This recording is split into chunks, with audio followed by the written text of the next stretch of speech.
बीच में लाती है 1 से ले 1000 नैनोमीटर के बीच में लाते हैं, ठीक है। और ये कोलाइडल में मैंने बताया था कि टिंडल इफेक्ट होता है।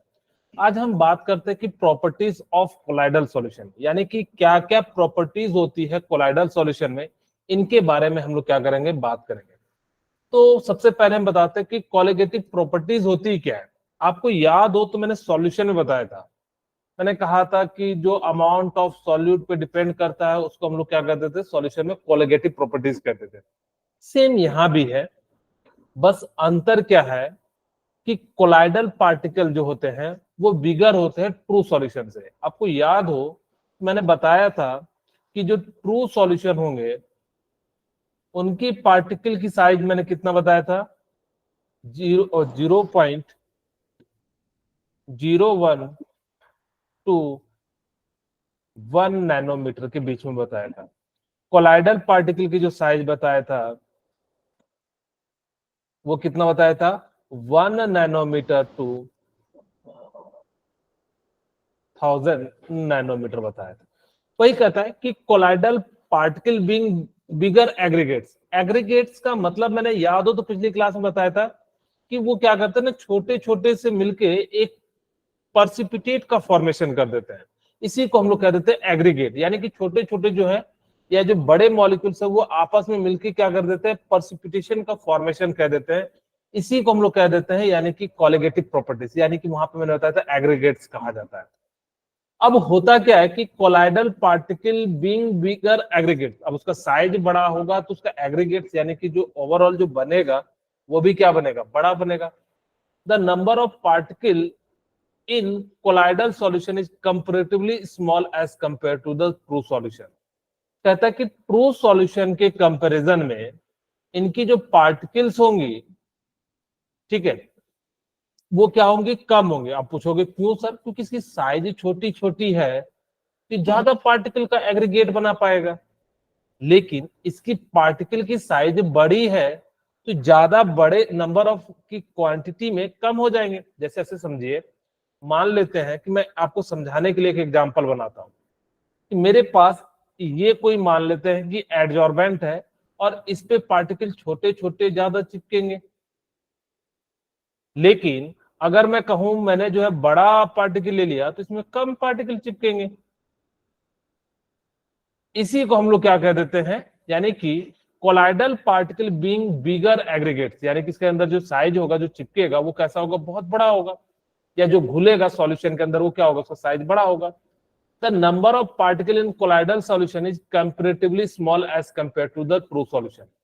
यानी कि अगर मैं कहूं कि नंबर ऑफ जो सॉल्यूशन या एग्रीगेट जो बनेगा वो किसका बनेगा, कोलाइडल का या ट्रू सॉल्यूशन का, तो आप कहोगे नंबर वाइज जो है वो किसका बनेगा, ट्रू सॉल्यूशन का ज्यादा होगा। और कोलाइडल पार्टिकल का साइज जो है वो कोलाइडल पार्टिकल के एग्रीगेट्स जो बनेंगे वो कम नंबर के बनेंगे। अब कहोगे सर ऐसा क्यों, क्योंकि कोलाइडल पार्टिकल के जो साइज है ट्रू सॉल्यूशन से ज्यादा बड़े हैं, और अगर ये ज्यादा बड़े हैं तो ज्यादा स्पेस चिपेंगे और इस कारण से उनकी क्वांटिटी जो है क्या हो जाएगी, कम हो जाएगी। यही बात को उन्होंने लिखा।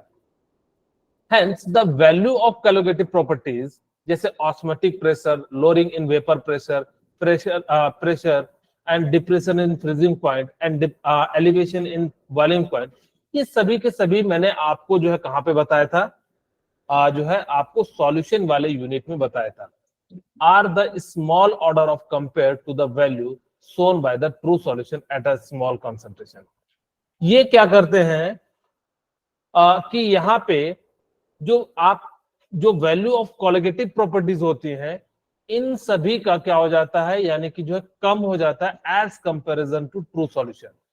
अब कहोगे सर कम क्यों हो जाता है ट्रू सॉल्यूशन के कंपैरिजन में, क्योंकि यहाँ पे कंसंट्रेशन जो होता है by true solution eight same concentration, यानी कि जितना कंसंट्रेशन इसका है, कंसंट्रेशन का मतलब मान लो कि अमाउंट ऑफ सॉल्यूट दोनों में सेम है, तो होता क्या है कि यहाँ पे ये जो पार्टिकल्स है ना एग्रीगेट का फॉर्मेशन कर देते हैं, जिस कारण से यहाँ पे क्या हो जाता है, इनका जो प्रेशर है या जो बॉइलिंग पॉइंट है या जो फ्रीजिंग पॉइंट है वो अलग अलग में जो है क्या हो जाता है, कम हो जाता है as comparison to true solution.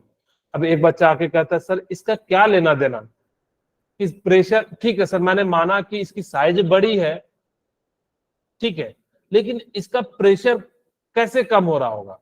Actual में क्या होता है कि जब ये बड़े बड़े पार्टिकल जुड़ते हैं तो जो इनको वेपर में कन्वर्ट करने के लिए आपको क्या लगेगा, यानी कि जो है इनको बड़े पार्टिकल आसानी से टूट जाएंगे।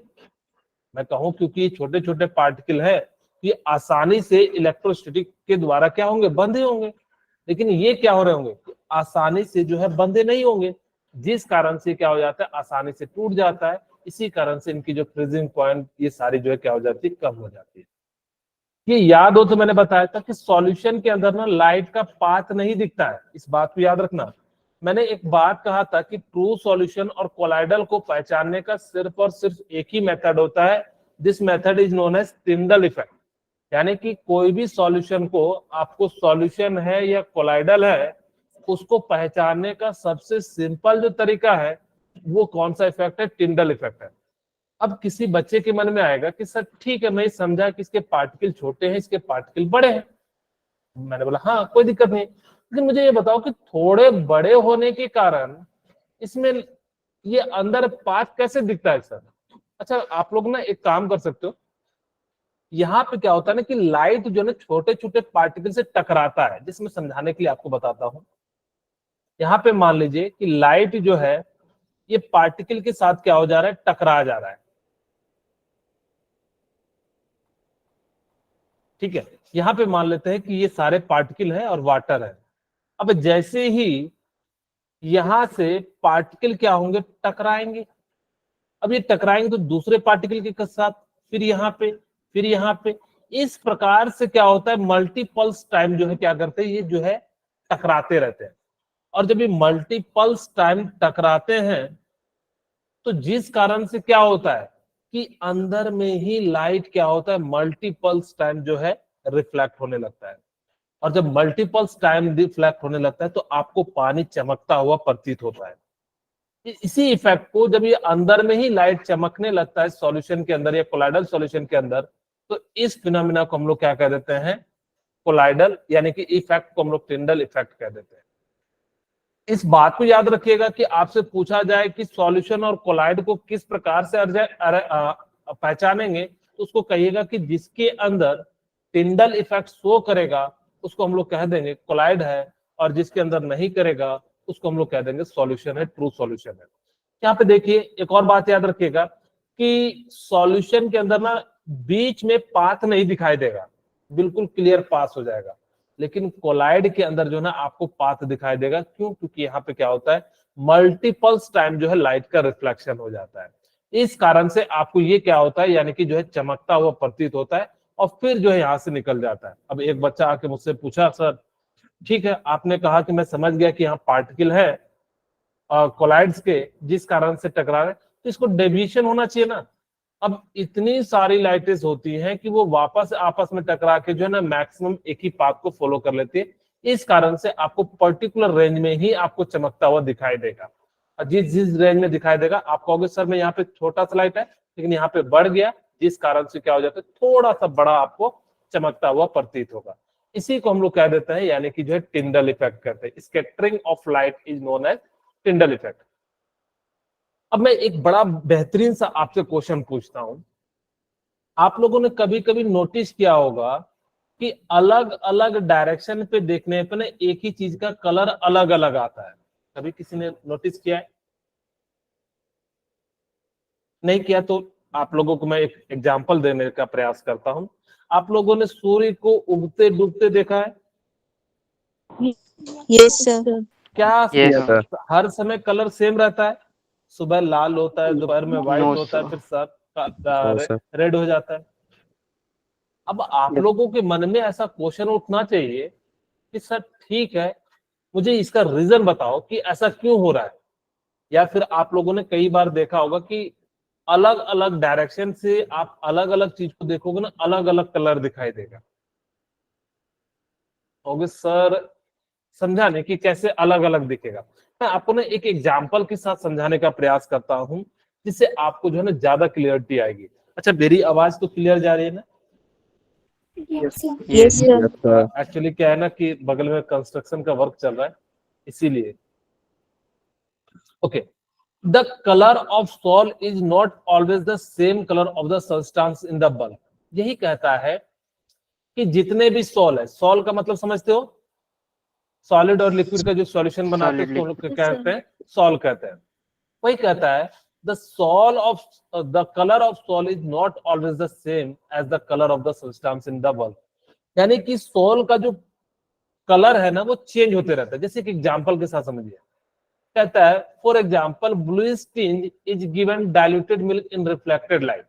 आप अगर जो देखोगे कि ब्लूइश कलर का जो है आपको मिल्क दिखेगा जब वो लाइट को रिफ्लेक्ट करेगा, and reddish tinge in the transmitted light. अब कहोगे ट्रांसमिटेड का मतलब क्या होता है, जब आप अंदर से पास कराते हो तो उसको हम लोग देखेंगे तो कलर आपको रेड दिखेगा। आप एक काम कीजिएगा, ग्लास में दूध लीजिएगा, अलग अलग डायरेक्शन में दिन में जो है आप लाइट को पास कीजिएगा। कहेंगे सर मेरे पास तो टॉर्च नहीं है, तो आप मोबाइल के फ्लैश का यूज करके जो है क्या कर सकते हैं, देख सकते हैं, आपको अलग अलग कलर दिखाई देगा। एक और एग्जांपल के रूप में समझाता हूं कि कई बार देखिएगा ना, एक कपड़े को ना आप अलग अलग डायरेक्शन से देखोगे ना तो अलग अलग कलर का दिखाई देता है। जैसे समझाने के लिए कि अगर मेरा कलर ब्लू है तो आप एक एंगल से देखोगे तो हो सकता है कि आपको ग्रीन दिखे, दूसरे एंगल से देखो तो यानी कि क्या हो सकता है, आपको ब्लैक दिखे, और एक आप सीधे सीधे देख रहे हो तो आपको ग्रीन ब्लू दिखेगा ही दिखेगा। वो क्यों हो रहा है, तो उसका रीजन समझते हैं कि आखिर ऐसा क्यों हो रहा है कि एक ही सब्सटेंस के अलग अलग कलर जो है आपको दिखाई दे रहे हैं इन अ कोलाइडल सॉल्यूशन। इसका रीजन है पहला तो मेथड ऑफ प्रिपरेशन, यानी कि आप किस प्रकार से उसको बना रहे हैं, यानी कि उसके कोलाइडल सॉल्यूशन का जो साइज है क्या कैसे रख रहे हैं इस पे डिपेंड करेगा। दूसरा, जब आप लाइट पास करा रहे हैं तो उसकी वेवलेंथ में क्या इफेक्ट पड़ रहा है। तीसरा, आप उसका size and shape colloidal particle का क्या ले रहे हैं। और चौथा, whether the observer view and reflected light and transmitted light. हम एक एक करके फिर से पढ़ेंगे एक्सप्लेन में, अभी मैं बता रहा हूं कि यानी कि कैसे आप उसको व्यू कर रहे हो, आपके ऊपर लाइट जो है किस प्रकार से पड़ रही है। आप सभी को पता होना चाहिए कि जो कलर का एक्चुअल जो दिखता है ना, जैसे मैं कहूं कि आप लोगों को ये जो है ब्लू दिख रहा है या मैं कहूं ये ग्रीन दिख रहा है, इसका मतलब है कि ये जो ग्रीन कलर इसलिए दिख रहा है, ये क्या कर रहा है कि ग्रीन कलर का वेवलेंथ को रिफ्लेक्ट कर रहा है, आपको तभी ये जो है ग्रीन कलर का दिख रहा है। व्हाइट कलर कब दिखता है, जब सारे के सारे लाइट को क्या कर देता है, रिफ्लेक्ट करके आपके आंखों में, यानी कि सारे के सारे वेवलेंथ को क्या कर देता है, रिफ्लेक्ट कर देता है, तो आपको व्हाइट कलर दिखाई देता है। और ब्लैक कब दिखता है, जब सारे के सारे एब्जॉर्ब कर लेता है। वेरी गुड, यानी कि जब वो सारे के सारे कलर को, यानी कि सारे के सारे वेवलेंथ को एब्जॉर्ब कर लेता है तो आपको जो है ब्लैक कलर का दिखाई देता है। वही कहता है mixture of milk and water appear blue when viewed the reflected light and red when viewed by the transmitted light. जैसे मैं समझाने के लिए कहता हूं कि ये मान लो कि जो है दूध का गिलास है, ओके।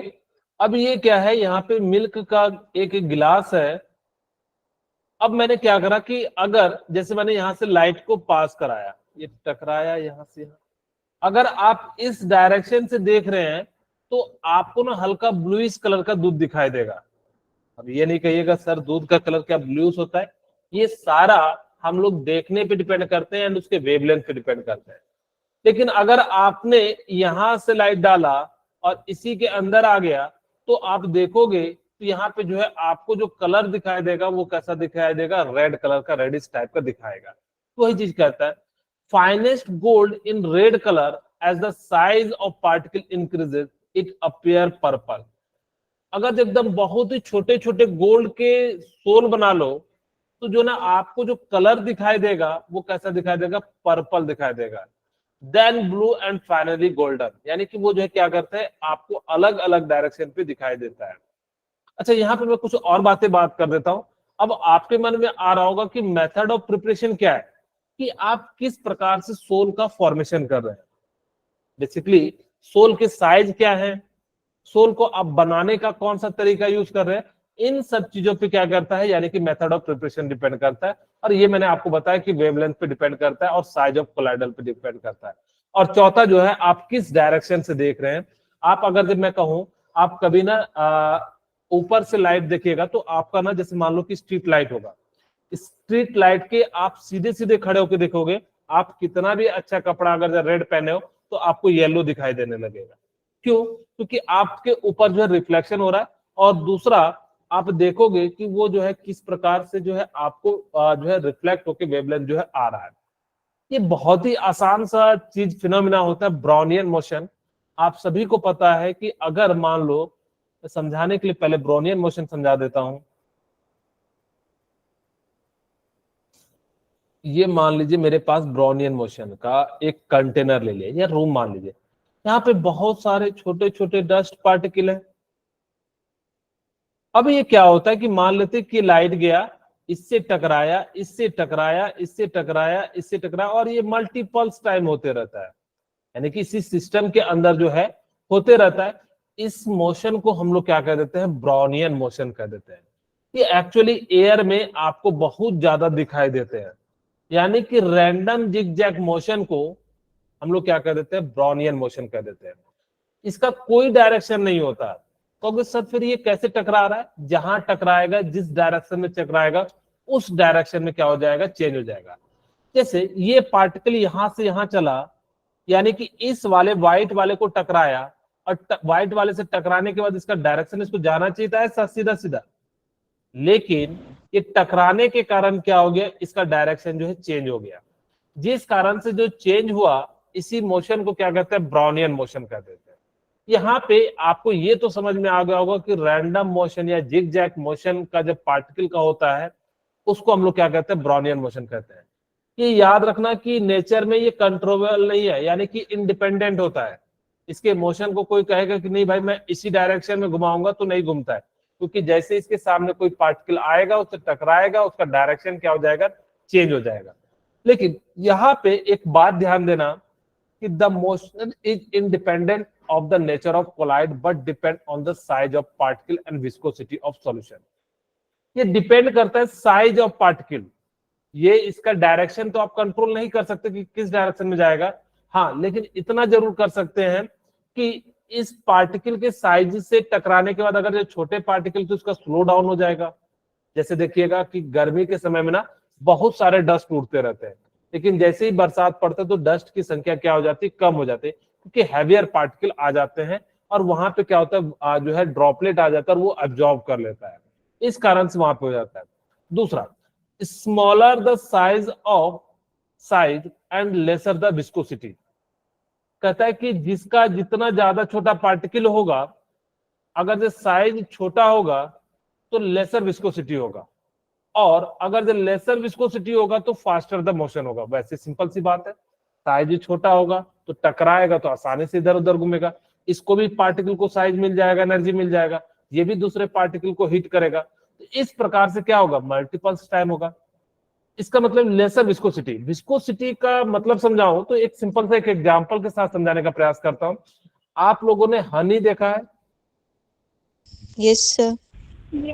हनी और वाटर को आप एक टेबल पे रख दो, देखिएगा वाटर जो है आसानी से क्या हो जाता है? फ्लो हो जाता है।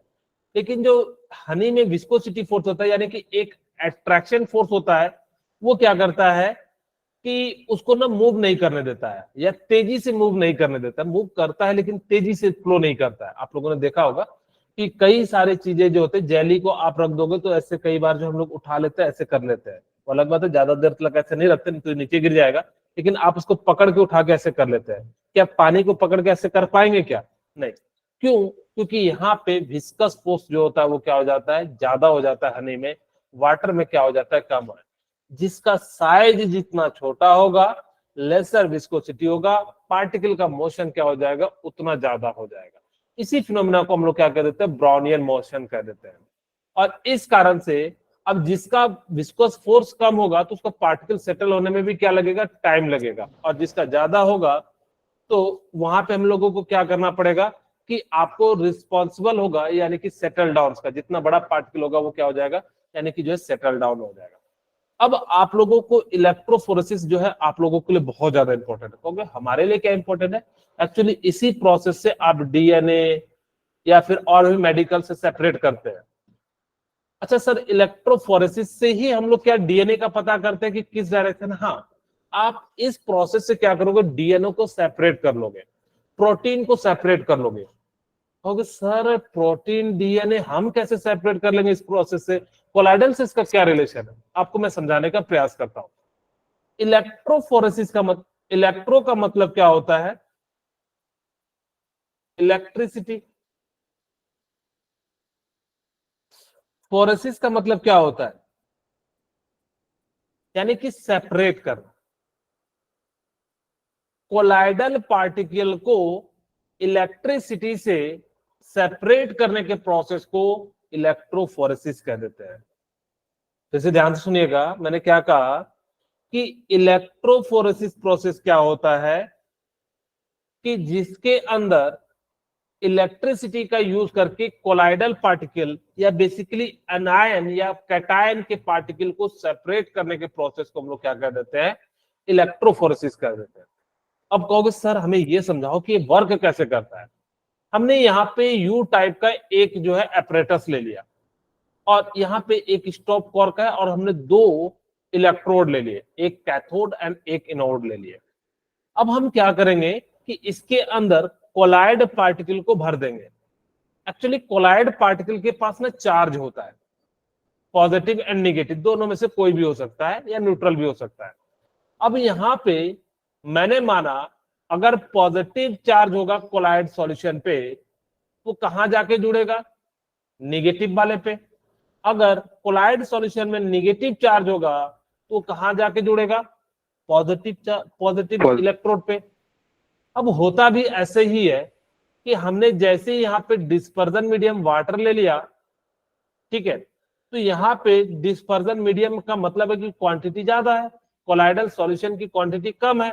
तो ये सॉरी, यहाँ पे वाटर एंड जो भी आप सॉल्यूट मिला रहे हो उस फेज के रूप में वो क्या हो जाएगा, यानी कि धीरे धीरे धीरे धीरे किधर की ओर जाएगा? पॉजिटिव की ओर। कब? जब उस पे चार्ज ज्यादा होगा। सेम कहानी यहाँ पे भी होता है। डीएनए आप लोगों ने देखा होगा कि उस पे ना चार्ज होते हैं, जब आगे पढ़ोगे तो डीएनए पे क्या होते हैं? चार्ज होते हैं, निगेटिव चार्ज होते हैं। तो वो किधर चले जाएगा? Positive pay. अगर पॉजिटिव चार्ज होगा तो किस पे चले जाएगा? निगेटिव पे। कहोगे सर आपने देखा है कि हाँ, आप लोगों ने अगर इस प्रकार से आप लोगों ने स्ट्रक्चर देखा होगा, किसी को शायद याद हो तो मुझे पता नहीं, इसी प्रकार से जो होता है और यहां से जुड़े रहते हैं, इस प्रकार से होता है, ठीक है। एग्जैक्ट आप लोगों को पता होगा कि डीएनए का जो स्ट्रक्चर होता है वो किसी इसी प्रकार से होता है, यानी कि जो है zig zag zig zag zig zag, और उसमें ना घुमा हुआ रहता है, ट्विस्ट रहते हैं। तो जिस कारण से जैसे रिबन को आप ट्विस्ट कर दोगे ना तो उसी तरीके से आपको जो है डीएनए का स्ट्रक्चर मिल जाएगा। आप रिबन समझते हो? जब कोई फेस्टिवल में हम लोग सजाने का यूज करते हैं, उसको जैसे थोड़ा सा ट्विस्ट कर दोगे ना, यानी कि घुमा दोगे नीचे से, देखना कैसे डीएनए का शेप आ जाता है। तो सेम जब डीएनए का शेप आ जाता है तो वहां पे क्या होता है? चार्ज पार्टिकल होते हैं। तो चार्ज पार्टिकल के द्वारा हम लोग क्या कर देते हैं? तो डीएनए को सेपरेट कर लेते हैं। और जब आप इलेक्ट्रो यानी कि इलेक्ट्रिसिटी का यूज करके कोलाइडल पार्टिकल को सेपरेट करते हैं, उसी को हम लोग क्या कह देते हैं? इलेक्ट्रोफोरेसिस कह देते हैं।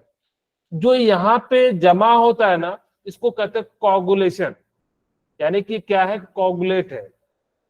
और इस प्रोसेस को हम लोग क्या कह देते हैं? कोगुलेशन कह देते हैं। यानी कि पर्सिपिटेट का फॉर्मेशन जब इलेक्ट्रोड पे होता है तो उसको हम लोग क्या कह देते हैं? कोगुलेशन कह देते हैं। जैसे यहाँ पे याद रखिएगा, अभी मैं आपको बताऊंगा कि किस पे पॉजिटिव चार्ज होता है, किस पे जो होता है नेगेटिव चार्ज होता है। जनरली याद रखिएगा कि मेटल के हाइड्रोक्साइड पे पॉजिटिव चार्ज होता है। याद रखिएगा कि क्वेश्चन पूछा जाएगा, आगे पूछा भी गया है। मैंने क्या कहा कि मेटल के हाइड्रोक्साइड पे कैसा चार्ज होता है? पॉजिटिव चार्ज होता है। अगर मेटल का कोलाइड है तो उस पे चार्ज कैसा होता है? नेगेटिव चार्ज होता है। दूसरा, अगर मेटल का सल्फाइड है तो भी चार्ज कैसा होता है? यानी कि जो है नेगेटिव चार्ज होता है। मैंने टेबल बना दिया, चिंता मत कीजिए। यहां पे क्या होगा कि मेटल का हाइड्रोक्साइड एंड मेटल का हाइड्राइड अगर जो दिख जाए तो समझ जाइएगा कि उस पे चार्ज कैसा होगा, पॉजिटिव होगा। एंड हीमोग्लोबिन पे चार्ज कैसा होता है, पॉजिटिव होता है। और हीमोग्लोबिन आप सभी को पता होगा कहाँ पाया जाता है, ब्लड। आरबीसी। हाँ ब्लड में कह दो। लेकिन ब्लड जो होता है ना वो कैसा होता है, नेगेटिव चार्ज होता है, इस बात को याद रखना। हीमोग्लोबिन जो पूछा जाएगा तो चार्ज कैसा होता है, पॉजिटिव चार्ज होता है, लेकिन ब्लड कैसा चार्ज होता है, नेगेटिव चार्ज होता है। हम यहाँ पे आपको एक जो है टेबल भी बनाए हैं, इस टेबल की मदद से आपको समझा देंगे।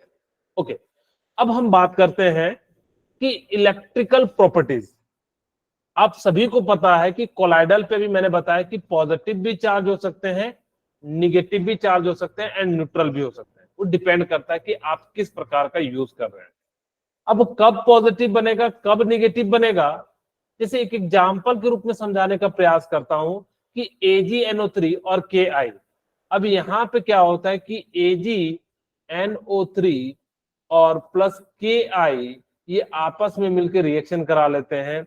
यहाँ पे क्या बन जाता है, AgI बन जाता है और साथ में क्या बन जाता है, KNO3 बन जाता है। अगर Ag प्लस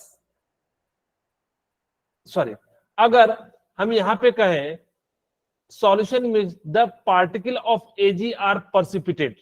पर्सिपिटेटेड का मतलब मैंने कई बार बताया है कि सॉल्यूशन के दौरान नीचे में जो बैठ जाता है उसको हम लोग क्या कहते हैं, पर्सिपिटेट या कोगुलेट कहते हैं। जब इलेक्ट्रिसिटी का यूज करके जब करते हैं उसी को हम लोग क्या कह देते हैं, कोगुलेशन कह देते हैं। ठीक है, या फॉल्कुलेशन भी कहा जाता है, आगे हम बताएंगे। जब यहाँ पे पर्सिपिटेट का फॉर्मेशन हो गया, यानी कि कोई ना कोई पार्टिकल जब यहाँ पे AgI जो होता है ना वो पर्सिपिटेट के फॉर्म में नीचे की ओर जो है बैठ जाता है।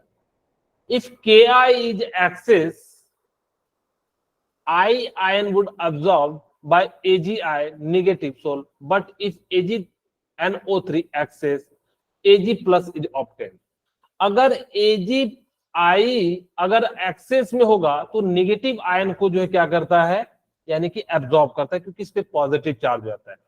सिमिलरली AgNO3 की क्वांटिटी ज्यादा हो जाएगी तो ये क्या करेगा, negative sol, but if AgNO3 is excess, अगर ये कैसा होगा, AgNO3 का जो क्वांटिटी ज्यादा होगा तो ये निगेटिव हो जाएगा।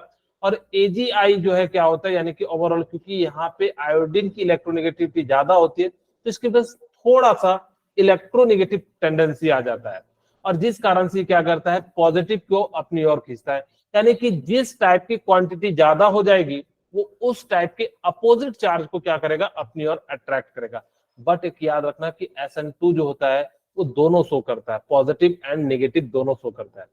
Due to electron capture by sol particle during electric dispersion method, यानी कि जब आप इलेक्ट्रिक डिस्पर्सन, जिसको हम लोग जो है आर्क मेथड भी पढ़ा था, ब्रेडिक आर्क मेथड, उस मेथड में हमने देखा था कि वहां पे सोल को हम लोग किसके द्वारा कैप्चर कर रहे थे, यानी कि इलेक्ट्रॉन के मेथड के द्वारा, या इलेक्ट्रॉन कैप्चर करके, या इलेक्ट्रिसिटी के द्वारा हम लोग यूज कर रहे थे। बाय फ्रैक्शनल इलेक्ट्रिफिकेशन, यानी कि इन सभी मेथड से हम लोग क्या कर सकते हैं, कोलाइडल के चार्ज पार्टिकल को आप क्या कर सकते हो, सेपरेट कर सकते हो। अब कहोगे सर किस पे पॉजिटिव होना चाहिए, किस पे नेगेटिव होना चाहिए। तो जो पॉजिटिव कोलाइड्स है जनरली मेटल ऑक्साइड या हाइड्रेटेड मेटल ऑक्साइड होना चाहिए, इस बात को ध्यान रखना। या तो मेटल ऑक्साइड होगा, जैसे TiO2 मेटल ऑक्साइड है, या फिर हाइड्रेटेड मेटल ऑक्साइड। अगर ये दोनों दिख जाए तो समझ जाना कि उस पे, यानी कि उस कोलाइडल सॉल्यूशन पे कैसा चार्ज होगा, पॉजिटिव चार्ज होगा। जबकि मेटल एंड मेटल सल्फाइड दिख जाए तो आप समझ जाना कि उस पे चार्ज कैसा होगा, नेगेटिव चार्ज होगा, क्योंकि आगे आपको एग्जाम में क्वेश्चन पूछा जाएगा। इसीलिए मैं बोल रहा हूं कि आपको दो वर्ड याद रखना कि किस पे पॉजिटिव चार्ज है, किस पे नेगेटिव चार्ज है। तो आप सिंपली कहिएगा मेटल ऑक्साइड एंड हाइड्रेटेड वाला मेटल ऑक्साइड, यानी कि जिसके साथ पानी हो, वो कैसा चार्ज रखता है, पॉजिटिव रखता है। अगर वो पॉजिटिव चार्ज रख रहा है तो किसको अट्रैक्ट करेगा, निगेटिव वाले को वो क्या करेगा, अट्रैक्ट करेगा। सिमिलरली जब वो मेटल एंड मेटल सल्फाइड होगा तो वो क्या करेगा, यानी कि जो है निगेटिव इस पे चार्ज होगा तो वो पॉजिटिव की ओर करेगा। आपको कंफ्यूजन हो जाता है बच्चों को कि Ag वो लगता है मेटल, और मेटल पे हम लोग सोचते हैं कि पॉजिटिव चार्ज होगा, इस कारण से हम लोग कह देते हैं कि वो क्या करेगा, निगेटिव वाले को अट्रैक्ट करेगा, जबकि जस्ट अपोजिट होता है। इस चीज को ध्यान रखिएगा। अब आपके मन में एक क्वेश्चन आ रहा होगा कि सर हर जगह हम लोग पढ़ते हैं कि मेटल जो होता है वो पॉजिटिव चार्ज होता है। आप लोगों के मन में जनरल सी बात उठ रहा होगा, उठ रहा है कि नहीं उठ रहा है? Yes, sir. लेकिन आप यहाँ पे कह रहे हो कि मेटल को एज अ निगेटिव ले लेना। एक्चुअली मेटल तो पॉजिटिव होता है, लेकिन जब कोलाइड सॉल्यूशन बनाते हैं तो कोलाइडल्स के कारण जो है इसका जो है क्या हो जाता है, यानी कि मोर इलेक्ट्रोनेगेटिव एलिमेंट आ जाता है यहाँ पे। और जब वो मोर इलेक्ट्रोनेगेटिव एलिमेंट आ जाता है, जिस कारण से ये कैसा शो करने लगता है, यानी कि जो है निगेटिव की जैसे बिहेव करने लगेगा। कहोगे सर ऐसे समझ में नहीं आया, मैं एक एग्जाम्पल के रूप में समझाने का प्रयास करता हूं। आप जिसके साथ रहते हैं कुछ कुछ उसकी प्रॉपर्टी आप में आने लगती है, तो जो डोमिनेंस करेगा दोनों में से जो ज्यादा ताकतवर होगा, जैसे एक एग्जाम्पल के रूप में मैं अगर अच्छे लड़के के साथ रहता हूं, जैसे मैं एक एग्जाम्पल के रूप में कह रहा हूं, सत्येंद्र जो है एक अच्छा लड़के के साथ रह रहा है, मान लो राम के साथ रह रहा है। अब या लक्ष्मण राम का एग्जाम्पल ले लेते हैं, ज्यादा अच्छा रहेगा। ठीक है, मैंने मान लिया कि लक्ष्मण जो है राम भगवान के साथ रहते रहते उनकी बहुत सारी प्रॉपर्टीज सीख लिया, क्योंकि राम भगवान की प्रॉपर्टीज ज्यादा डोमिनेंट थी। यहाँ पे भी क्या होता है कि जो मेटल के साथ जो कोलाइड होते हैं उनकी इलेक्ट्रोनेगेटिविटी ज्यादा होती है, जिस कारण से यहाँ पे इस पे चार्ज कैसा आ जाता है, निगेटिव चार्ज आ जाता है, और ये क्या करेगा, पॉजिटिव को अट्रैक्ट करेगा। एक और चीज याद रखिएगा, हाइड्रोक्साइड मैंने बता दिया, हाइड्रोक्साइड, मेटल ऑक्साइड एंड जो है ये तीन बातें जो है क्या रहेंगी, यानी कि पॉजिटिव कोलाइड थ्रो करते हैं। जबकि यहाँ पे आपको दो बातें, बेसिक डाइस जैसे मिथिलीन ब्लू, ये भी कैसा होता है, पॉजिटिव कोलाइड्स होते हैं। जबकि पॉलीसैकेराइड, स्टार्च, गम, जिलेटिन, ये सभी के सभी क्या होते हैं, नेगेटिव होते हैं। एंड हीमोग्लोबिन जो होता है वो पॉजिटिव कोलाइड्स होता है, जबकि क्ले चारकोल जो होता है वो कैसा होता है, नेगेटिव चारकोल होता है। यहीं पे मैं 5th पॉइंट लिख दूं, यानी कि ब्लड भी क्या होता है, क्योंकि ये क्वेश्चन पूछा गया था, तो ब्लड भी कैसा चार्ज होता है, यानी कि नेगेटिव चार्ज होता है। अब आप लोग सही सोच रहे होंगे कि सर इसी कारण से हमारा ब्लड नेगेटिव पॉजिटिव होता है क्या? हाँ, चार्ज के कारण ही आपके ब्लड को क्लासिफाई किया जाता है कि वो कैसा, क्योंकि ब्लड आपका क्या है, कोलाइडल है। तो वहां पे ब्लड में जो है कैसा, किस प्रकार का चार्ज है। अब किसी बच्चे का देखिएगा बी नेगेटिव होगा, बी पॉजिटिव होगा, ए पॉजिटिव होता है, ए नेगेटिव होता है। ओ नेगेटिव बहुत ही रेयर होता है, यानी कि 1000 में से एक आदमी के पास ओ नेगेटिव होता है। तो इसी सब रीजन के कारण जो है आपके ब्लड में जो है, यानी कि कोलाइडल सॉल्यूशन होता है। आपका ब्लड जो है कैसा होता है, कोलाइडल सॉल्यूशन होता है। इस कारण से वहां पे जिस चीज का चार्ज ज्यादा होगा तो वहां पे क्या हो जाता है, वो हो जाता है। अब आपके मन में आ रहा होगा कि ठीक है सर, मैं समझ गया कि आप ब्लड में कह रहे हो आयरन है, इस कारण से यहाँ पे जो है ब्लड कैसा हो जाएगा, निगेटिव हो जाएगा। मैंने कहा हाँ बिल्कुल सही समझे, क्योंकि ब्लड में हीमोग्लोबिन में जो है आयरन की मात्रा पाई जाती है। हीमोग्लोबिन में जो आयरन होता है वो हीमोग्लोबिन जो बना होता है बेसिकली किसका बना होता है, आयरन का बना होता है। तो वहां पे क्या होता है कि आयरन यानी कि मेटल हो गया, और मेटल पे हमने कहा था कि चार्ज कैसा हो जाएगा, यानी कि जो है निगेटिव चार्ज हो जाएगा, क्योंकि उसके अंदर जो है बहुत सारे और भी दूसरे आयन जो है जुड़े होते हैं। चलिए अब हम बात करते हैं जीटा पोटेंशियल की। आपको मैं समझाने के लिए जीटा पोटेंशियल जो है ना, मैं समझाने का प्रयास करता हूं। इसको एक और नाम से जानते हैं, इलेक्ट्रोकाइनेटिक पोटेंशियल भी कहा जाता है। इसका होता क्या है कि जैसे मान लो कि हमने AgI का कोई भी एक ले लिया सॉलिड। अब यहां पे क्या होता है ना कि AgI जो बेसिकली शो करता है, यहां पे आयोडीन की जो कैरेक्टरिस्टिक ज्यादा होती है, ठीक है, तो यहाँ पे ये कैसा शो करने लगता है, AgI पॉजिटिव के जैसा बिहेव करने लगता है। अब ये पॉजिटिव के जैसा बिहेव करेगा तो इस पे चार्ज कैसा आएगा, नेगेटिव। और जैसे ही नेगेटिव आया तो फिर से ये क्या करेगा, पॉजिटिव वाले को जुड़ेगा। अब जो इनके बीच का जो डिफरेंस है AgI और इनके बीच का जो डिफरेंस है, क्योंकि यहां पे एक पोटेंशियल डेवलप हो रहा है इन दोनों के बीच में, यानी कि I एंड K प्लस के बीच में क्या हो रहा है, पोटेंशियल डिफरेंस जनरेट हो रहा है, और जो पोटेंशियल डिफरेंस जनरेट हो रहा है इसी को हम लोग कह देते हैं जीटा पोटेंशियल। मेरे ख्याल से थोड़ी थोड़ी सी आपको समझ में आ गई होगी। यानी कि जीटा पोटेंशियल क्या होता है, जब किसी भी सरफेस पे कोई निगेटिव एंड पॉजिटिव का लेयर बन जाता है, और जब बनने के कारण उन दोनों के बीच में डिफरेंस आता है, उस डिफरेंस को हम लोग क्या कह देते हैं, जीटा पोटेंशियल या इलेक्ट्रोकाइनेटिक पोटेंशियल कहा जाता है। क्या आप लोगों को समझ में आ गया किसे कहते हैं zeta potential and electrokinetic potential? Very good.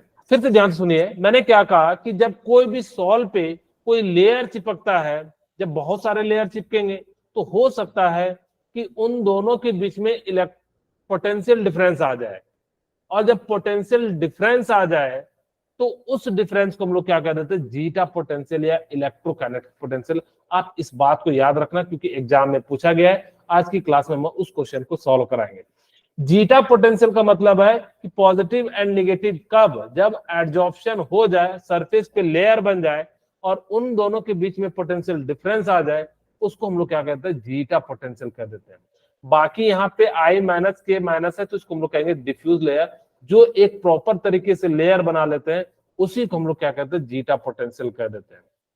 मैंने कहा कि metal hydroxide, basic dyes and methylene blue sol protein in acidic medium oxide like TiO2SOL, ये सभी पे क्या है, पॉजिटिव चार्ज है। ठीक है, जिसमें से SnO2 जो होता है वो कैसा होता है, यानी कि दोनों जो है शो करता है पॉजिटिव एंड नेगेटिव। नेगेटिव के लिए हमने क्या कहा था कि जनरली मेटल एंड मेटल के सल्फाइड जो होते हैं, आपको याद रखना, पॉजिटिव के लिए मैंने क्या कहा था कि मेटल का ऑक्साइड, मेटल का हाइड्रोक्साइड एंड मेटल हाइड्रेटेड अगर आपको दिख जाए, ये तीन कंडीशन तो पॉजिटिव होगा।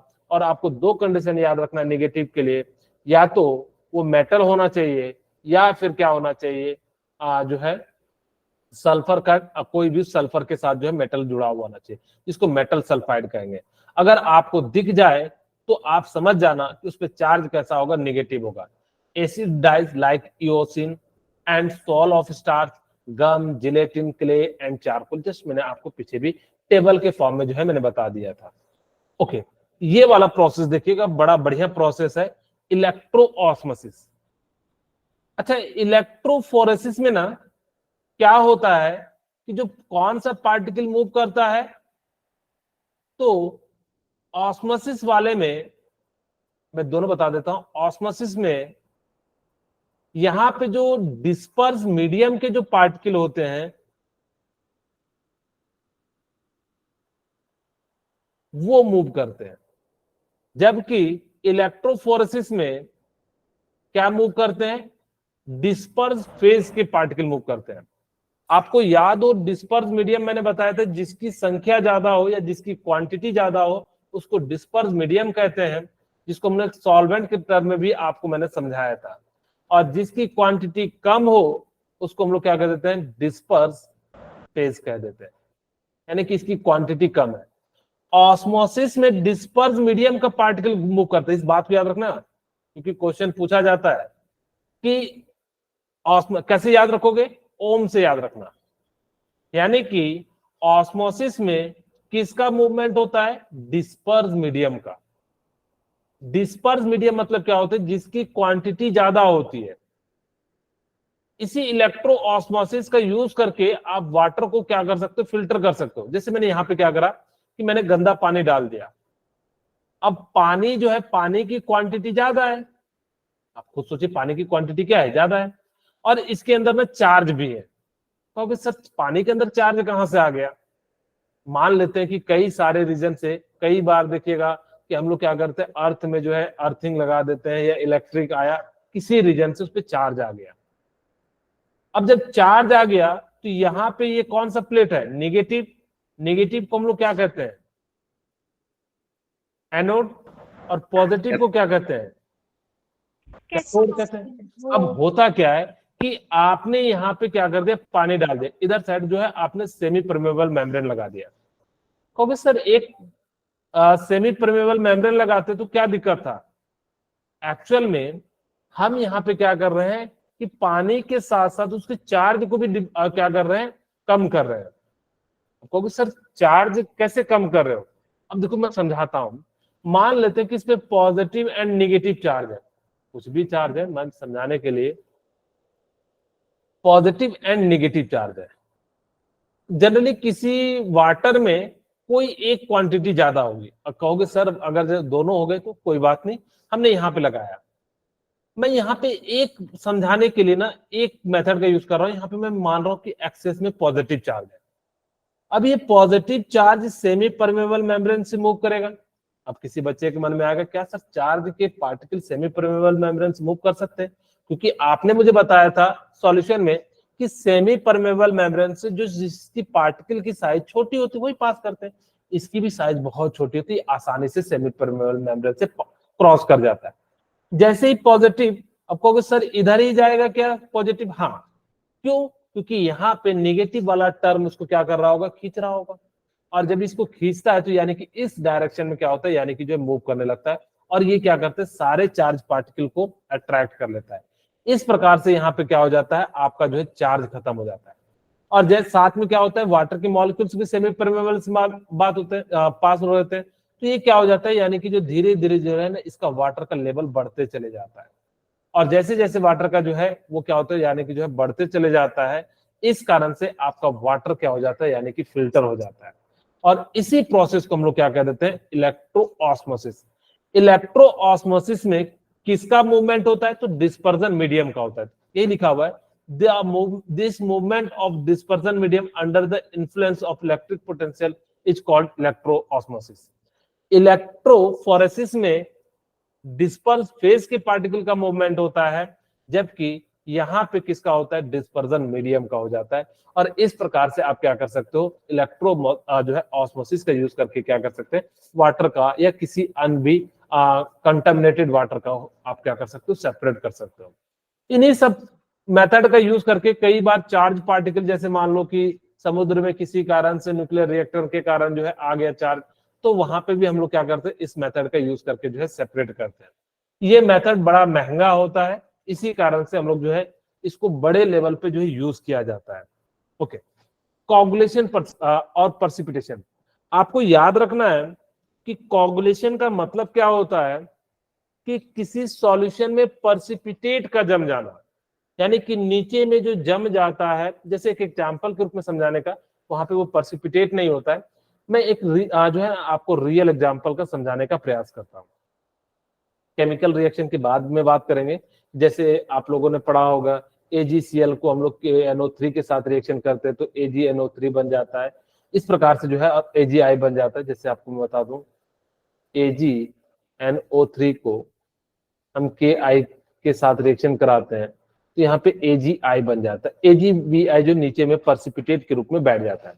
आपको मैं एक रियल एग्जांपल के साथ समझाने का प्रयास करता हूं। आपने क्या करा कि चीनी ले लिया और पानी में डाल दिया, जो देखिएगा घुलेगा घुलेगा और कुछ क्या हो जाएगा, नीचे बैठ जाता है। जो बैठ जाता है ना, उसी को हम लोग कहते हैं पर्सिपिटेट। यहाँ भी क्या होता है, जब रिएक्शन के कारण हैवी पार्टिकल होते हैं जो किसी से रिएक्ट नहीं करते हैं, वो नीचे बैठ जाते हैं। उसी को कोगुलेशन एंड पर्सिपिटेशन कहा जाता है। ओके, उसी को क्या कहा जाता है, कोगुलेशन एंड पर्सिपिटेशन कहा जाता है।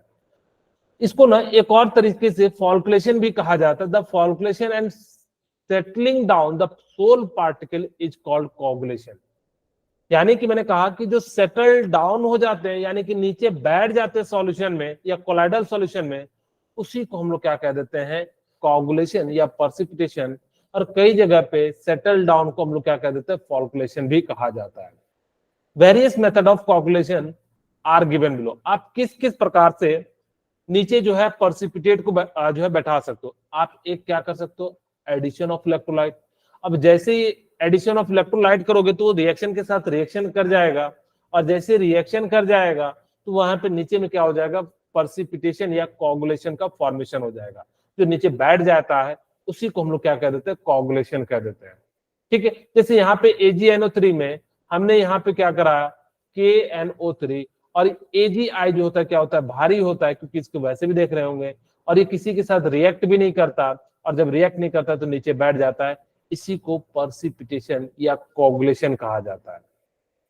एक तो सिंपल हो गया इलेक्ट्रोलाइट का। अब अगर इलेक्ट्रोफोरेसिस में मैंने कहा था, इलेक्ट्रोफोरेसिस में जो कैथोड या एनोड थे उस पे देखिएगा मैंने कहा था कि जम जा रहा था, उसी को हम लोग क्या कह देते हैं, अगर इलेक्ट्रोफोरेसिस के द्वारा यूज कर रहे हैं तो उसको भी हम लोग क्या कहते हैं, पर्सिपिटेशन या कोगुलेशन कह देते हैं। ठीक है, वो किस कारण से होता है, फॉल्कुलेशन या settle down of sol particle के कारण होता है।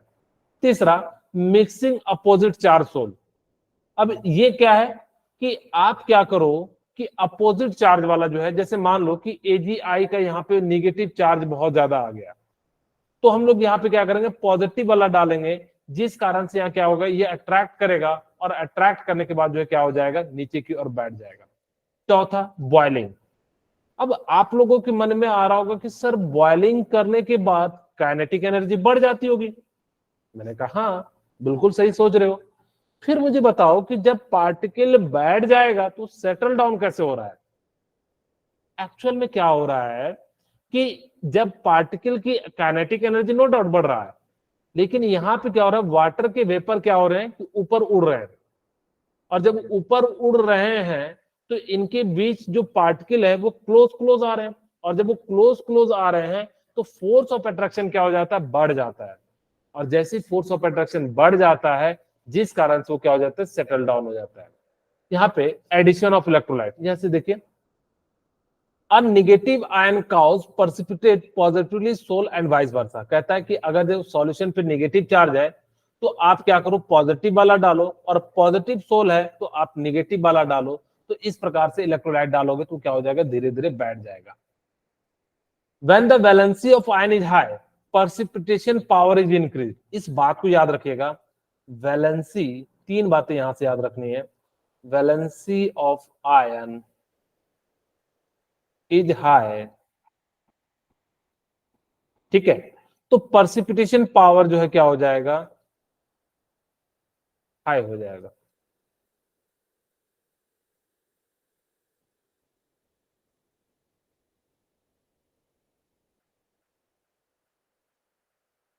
अब कहोगे इससे क्या लेना देना सर, वैलेंसी से, यानी कि अगर जैसे Al+3 Ba2+, यहाँ पे 3 चार्ज, यहाँ पे 2 है, यहाँ पे, इससे क्या लेना देना है। आप लोगों के मन में उठ रहा होगा कि सर ठीक है, मुझे समझ में आ गया। एक्चुअली जितना ज्यादा वैलेंसी होगा वो उतना ज्यादा एटम को अट्रैक्ट करेगा या इलेक्ट्रोलाइट को, और जितना ज्यादा अट्रैक्ट करेगा तो उतना ज्यादा हैवी हो जाएगा, और उतना ज्यादा होगा तो उतना आसानी से वो क्या कर देगा, पर्सिपिटेट का फॉर्मेशन कर देगा। The precipitation power of electrolyte depend upon the minimum concentration, यानी कि कह रहा है कि कितना मिनिमम कंसंट्रेशन है required to cause precipitate of sol in 2 hour, यानी कि कितना कंसंट्रेशन का सोल जो है 2 आवर में जो है जनरेट हो गया, और इसी को हम लोग कह देते हैं फॉल्कुलेशन वैल्यू, यानी कि वो 2 आवर में कितना कंसंट्रेशन का पर्सिपिटेट बना रहा है, इसी को हम लोग क्या कह देते हैं, फॉल्कुलेशन वैल्यू। जितना ज्यादा फॉल्कुलेशन वैल्यू होगा उतना ज्यादा पर्सिपिटेशन की वैल्यू होगी, यानी कि मैं लिख देता हूं, फॉल्कुलेशन वैल्यू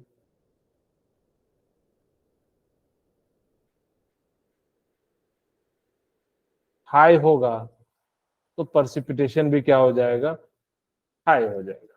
आपको ये दोनों पॉइंट याद रखने हैं क्योंकि एग्जाम में पूछे जाते हैं, इसीलिए मैंने इस पॉइंट को आपको बता दिया।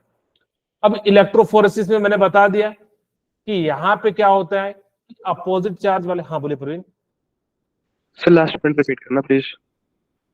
मैंने क्या कहा कि कोई भी चीज ना समय के अनुसार से, अगर आपने मान लिया कि सपोज कीजिए कि मैंने कहा फॉल्कुलेशन वैल्यू का मतलब है कि आप 1 घंटे में 10 पेज पढ़ते हैं, तो आपकी स्पीड जो है सपोज मान लेते इतनी है, लेकिन कोई बच्चा 1 घंटे में 8 पेज पढ़ता है, तो जितना ज्यादा फॉल्कुलेशन वैल्यू होगी, यानी कि कंसंट्रेशन को अपने इलेक्ट्रोड पे जमा कर दे या इलेक्ट्रोलाइट के साथ रिएक्ट करके नीचे बैठ जाए 2 घंटे में, वही उसकी फॉल्कुलेशन वैल्यू हो जाती है। यानी कि एक रेफरेंस के रूप में हम लोग मान लेते हैं कि 2 घंटे में कितना मिलीमोल्स जो है वो जम जा रहा है, उसी को हम लोग क्या कह देंगे, फॉल्कुलेशन वैल्यू कह देंगे।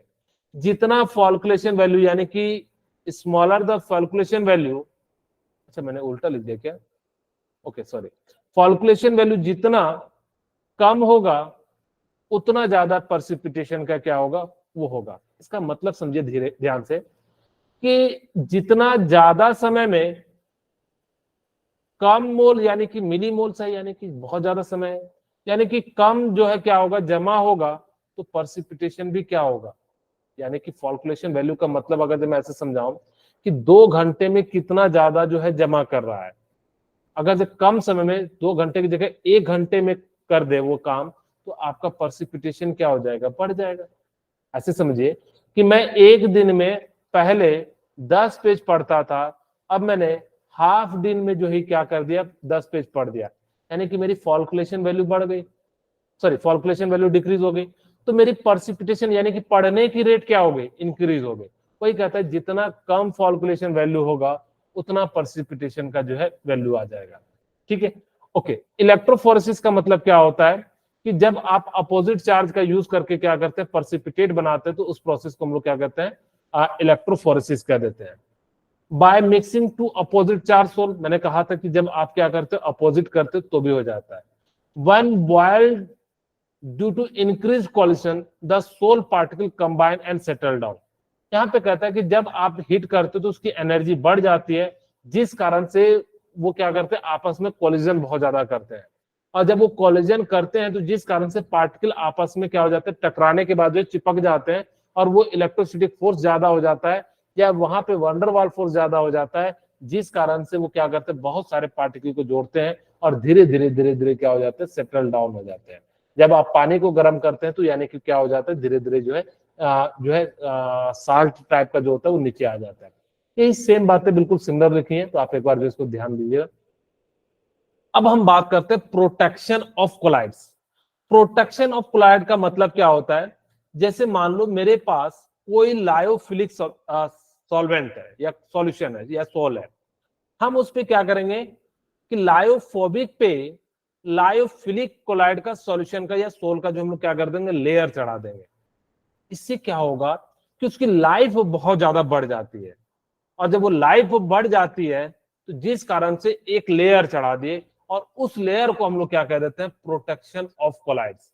बेसिकली सिंपल अगर मैं कहूं, प्रोटेक्शन का मतलब क्या होता है कि जैसे कोई लायोफोबिक यानी कि जो है बाहर निकलने वाला सब्सटेंस है, यानी कि जो है रिपेल करने वाला है, हमने क्या करा कि उसके ऊपर से एक लेयर चढ़ा दिया, किसका, लायोफिलिक का। क्योंकि लायोफिलिक क्या होता है, यानी कि अट्रैक्ट करता है।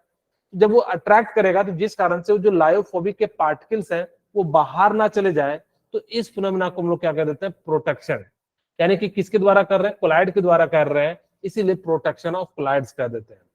यहाँ पे एक जिग्मोंडी साहब थे, उन्होंने कहा कि गोल्ड नंबर का यूज किया, यानी कि किसी के भी कितना प्रोटेक्टिंग पावर है, इस चीज को मेजर करने के लिए हम लोगों ने क्या करा, यानी कि जो है एक गोल्ड नंबर दिया था, और उसको किसने दिया था, जिस गोमंडी ने दिया था।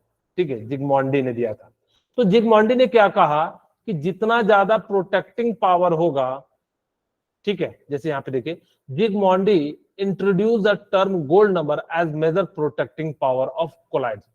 Gold number is defined the number of milligram of hydrophobic colloid that will be just prevent the precipitation of 10 ml of gold on the addition of 1 gram of 10% NaCl solution.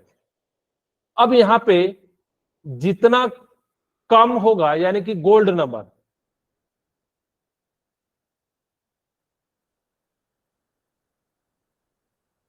तो प्रोटेक्टिंग पावर उतना ज्यादा होगा। इसका मतलब क्या हुआ, gold number का मतलब हो गया कि जितना ज्यादा, यानी कि 10% है, जैसे यहां पे इस बात को याद रखिएगा, हम लोग जो बनाते हैं किसके कंपैरिजन में, 10% ऑफ NaCl के। गोल्ड नंबर की वैल्यू जितनी कम होगी, प्रोटेक्टिंग पावर उतनी ज्यादा होगी। क्योंकि गोल्ड नंबर का मतलब समझाओ सर। ठीक है, ये तो मुझे समझ में आ गया कि जिग्मोंडी ने एक टर्म इंट्रोड्यूस किया जिससे बताया कि जो है गोल्ड नंबर के यूज करके हम प्रोटेक्टिव कितना ज्यादा है, इसके बारे में बात करेंगे।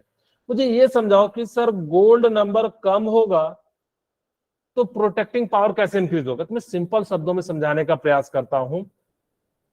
गोल्ड नंबर का मतलब क्या हो गया कि जो पार्टिकल्स हैं, जो अपोजिट चार्ज वाले वो जितना ज्यादा कम होगा तो क्या होगा, यानी कि जो है प्रोटेक्टिंग, यानी कि जो है उतना ज्यादा अच्छे से होगा।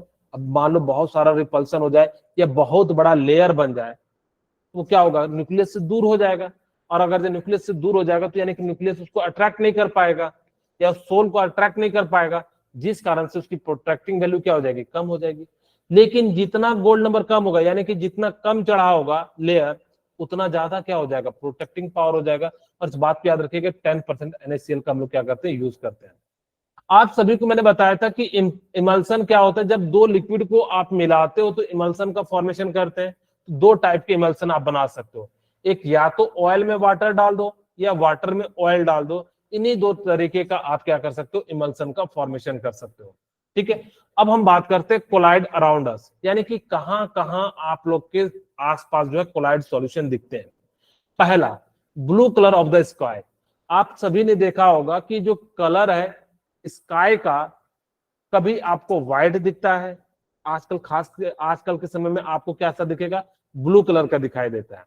वो क्यों होता है, क्योंकि वेवलेंथ को आप डिफरेंट डिफरेंट डायरेक्शन में जो है क्या करते हैं, मूव होने के कारण जो है आपको दिखाई देता है। इसी कारण से, या मिस्ट या रेन, इनका भी कलर क्या हो जाता है, यानी कि जो आपस में मिले होते हैं तो इनका भी कलर जो है कई बार चेंज हो जाता है। कई बार देखिएगा जो धुआं होता है, यानी कि धुंध होता है, वो काला कलर का दिखता है। जनरली आपको व्हाइट कलर का ही मिस्ट दिखता है, लेकिन कई बार आप लोग गाढ़ा होता है तो यानी कि काफी ज्यादा जो है अलग कलर का दिखता है। ये कैसा है, कोलाइडल का एग्जाम्पल है। मिस्ट आप जो बनता है, जो धुआं जिसको धुंध कहते हो या फॉग कहते हो, वो सभी क्या है, कोलाइडल सॉल्यूशन के एग्जाम्पल है। रेन भी क्या है, कोलाइडल सॉल्यूशन है, गैस एंड लिक्विड का। ये मिस्ट किसका है, गैस एंड सॉलिड का। Food article like milk, butter, ice cream, ये सभी क्या है, आपके जो है कोलाइड सॉल्यूशन के एग्जाम्पल है। ब्लड, आपको याद रखना ब्लड कैसा होता है, कोलाइडल सॉल्यूशन होता है ऑफ एल्बुमिनेट सब्सटेंस के होते हैं। उसके बाद fertile soils are colloid in nature which humus act as a protective colloids. यहाँ पे जो ह्यूमस एक्ट करता है, यानी कि जो है वो कैसा करता है, यानी कि उनको प्रिवेंट करता है ताकि कि आपका कोलाइड जो है सेपरेट ना हो सके। यहाँ पे एप्लीकेशन ऑफ कोलाइड कहाँ का यूज करते हैं, एक तो आप सभी ने मेडिसिन बनाने के रूप में यूज करते हैं, जैसे एग्रो रोल का हम यूज करते हैं, जिसका मतलब होता है सिल्वर सोल का। जैसे आंखों में जो लिक्विड डालते हैं वो बेसिकली क्या होते हैं, एग्रो रोल होते हैं, यानी कि जो है सिल्वर का यूज करके हम लोग लोशन बनाते हैं, उसको एग्रो रोल कहते हैं। क्रोम ट्रेनिंग, यानी कि जो है चमड़े वाले जो है उनमें इसका यूज किया जाता है ताकि कि वो परफेक्ट डायरेक्शन में या परफेक्ट कलर का जो है यूज करके हम बना सके। स्वेज डिस्पोजल, यानी कि प्लास्टिक वाले जगह पे हम लोग क्या करते हैं, इनका यूज करते हैं। प्यूरिफिकेशन ऑफ वाटर में इनका यूज करते हैं। In the preparation of nano material often use as a catalyst, यानी कि नैनो मटेरियल में भी हम लोग क्या करते हैं, इसका यूज करते हैं। फोटोग्राफी, यानी कि कैमरा वाले जो पहले रील यूज करते थे, उन सभी में इसका सॉल्यूशन को साफ करने के लिए, यानी कि फोटो को साफ करने के लिए हम लोग इसका यूज करते थे। आर्टिफिशियल रेन, यानी कि आर्टिफिशियल में क्या करते हैं, AgI को हम लोग स्प्रे कर देते हैं, और जिस कारण से वो क्या हो जाता है, हैवी हो जाता है वाटर मॉलिक्यूल्स, और उसको लेके क्या हो जाते हैं, नीचे गिर जाते हैं, और इसी को हम लोग कहते हैं आर्टिफिशियल रेन। अभी तक हमारे इंडिया में सक्सेस नहीं हो पाया, लेकिन चाइना, दुबई, ये लोग जो है अपने जब मन चाहा तब जो है क्या कर सकते हैं, रेन करा सकते हैं। अगर इंडिया में वैसे हमारे ऐसा नहीं कि हमने नहीं प्रयास किया था, दिल्ली में केजरीवाल ने एक बार प्रयास किया था लेकिन सक्सेस नहीं हो पाया था। जो तरीका होता है शायद हम लोगों को अभी तक पता नहीं है, क्योंकि एक्चुअली दिल्ली में जब ठंड का समय आता है तो काफी ज्यादा पॉल्यूशन लेवल बढ़ जाता है। क्यों, क्योंकि जो है ना उनके पार्टिकल को घूमने का ज्यादा स्पेस नहीं मिलता है, क्योंकि ठंडे होते हैं, तो जिस कारण से क्या होता है कि हमारे आसपास ही ज्यादा पार्टिकल घूमते हैं। लेकिन अभी के समय क्या होता है कि पार्टिकल ऊपर तक चले जाते हैं, जिस कारण से वो क्या हो जाते हैं कि वो जो है काफी ज्यादा दूर तक होते हैं, तो कम इफेक्ट करता है। लेकिन ठंड के समय क्या होता है, सारे के सारे पार्टिकल जुड़ जाते हैं, इस कारण से वहां पे हम लोग क्या करते हैं, AgI यानी कि जो है आर्टिफिशियल रेन का कराने का प्रयास करते हैं। Blood clotting by ferric chloride और पोटास सॉल्यूम, यानी कि आप लोग ब्लड कोटिंग कराने के लिए हम लोग क्या यूज करते हैं, ये जो है करते हैं। जैसे कई लोग बीमार पड़ जाते हैं जिनका ब्लड जो है कोट नहीं कर पाता है, लगातार बहते रहता है, तो उनको हम लोग क्या करते हैं, पोटास सॉल्यूम या फेरिक क्लोराइड का दवाई देते हैं या फिर इंजेक्शन देते हैं। इन स्मोक पर्सिपिटेशन, यानी कि स्मोक पर्सिपिटेशन में भी हम लोग क्या करते हैं, यूज करते हैं। जैसे आप लोगों ने देखा होगा बार सब में जो है हम लोग क्या करते हैं, वहां पे लगा देते हैं, कहते हैं कि वहां पे जो जितना भी धुआं होता है तुरंत उसको फिल्टर कर लेता है, ऊपर की ओर खींच लेता है। इसको हम लोग कहते हैं कैट्रोल पर्सिपिटेटर, यानी कि जो इसका यूज किया जाता है। तो को प्यूमाइस स्टोन क्या होता है, सोल होता है, ठीक है। यानी कि सॉलिड एंड जो है गैस जो होता है उसको हम लोग क्या कह देते हैं, ये कह देते हैं। और आपको मैंने इस टाइप का क्वेश्चन कराया था, नीट 2022 में आया था कि नीचे वाला का जो टेम्परेचर ज्यादा होगा, प्रेशर ज्यादा, ठीक है, तो एडजॉर्प्शन क्या हो जाएगा, ज्यादा हो जाएगा। टेम्परेचर ज्यादा तो एडजॉर्प्शन क्या हो जाएगा, कम हो जाएगा। ये एडजॉर्प्शन है x/m। तो यहाँ पे देखिए कि मैं अगर जो समझाने का प्रयास करूं तो कुछ इस प्रकार से, यहाँ पे एडजॉर्प्शन जिसका ज्यादा होगा प्रेशर ज्यादा होगा, सॉरी, जिसका एडजॉर्प्शन ज्यादा होगा प्रेशर ज्यादा होगा, ठीक है। तो यहाँ पे प्रेशर ज्यादा होगा, और जिसका प्रेशर ज्यादा होगा उसका टेम्परेचर क्या हो जाएगा, कम हो जाएगा। इसी कारण से T3 सबसे ज्यादा हो जाता है, T2 फिर T1 हो जाता है। ओके, अब यहाँ पे पूछा है the right option statement for Tyndall effect. तो जो स्टार्च सॉल्यूशन होता है वो परफेक्ट टिंडल इफेक्ट को जो है यानी कि शो करता है। और आपको मैंने कहा था जीटा पोटेंशियल याद रखिएगा, वो बेसिकली क्या करता है, स्टेबिलिटी ऑफ कोलाइड पार्टिकल के बारे में बताता है, यानी कि कितना ज्यादा डिफरेंस आएगा उतना ज्यादा वो क्या हो जाएगा, स्टेबल हो जाएगा, ठीक है। तो आज की क्लास हम लोग यहीं पे रखते हैं क्योंकि हमें जो है नेक्स्ट क्लास में जाना होगा। जी बोलिए।